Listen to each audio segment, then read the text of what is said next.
Mahkamah Agung jatuhkan vonis Ferdy Sambo dengan penjara seumur hidup setelah sebelumnya dijatuhi hukuman mati. Berbeda dengan Ferdy Sambo, nasib baik justru menghampiri Richard Eliezer alias Baradae yang juga terlibat dalam pembunuhan Brigadir Nofriansyah Yosua Huta Barat atau Brigadir J.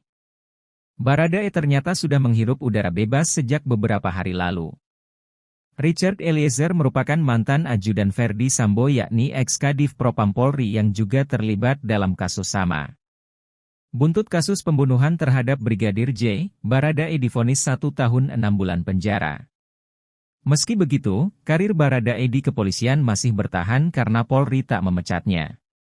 Ia masih aktif menjadi anggota Polri, tapi Baradae disanksi demosi selama 1 tahun. Kini, setelah menjalani hukumannya, Richard Eliezer mendapat cuti bersyarat sejak 4 Agustus 2023. Status Richard Eliezer pun berubah, dari terpidana menjadi klien pemasyarakatan. Menurut kuasa hukum Baradae, Roni Talapesi, kondisi kliennya sehat dan sedang bersama keluarganya. Sudah keluar dan sekarang sedang bersama keluarga. Lebih lanjut, Roni pun memohon doa dan dukungan kepada semua pihak untuk Baradae. Setelah menjalani hukumannya di penjara, kini, Barada Richard Eliezer sudah menghirup udara bebas. Ia mendapat cuti bersyarat sejak 4 Agustus 2023 lalu.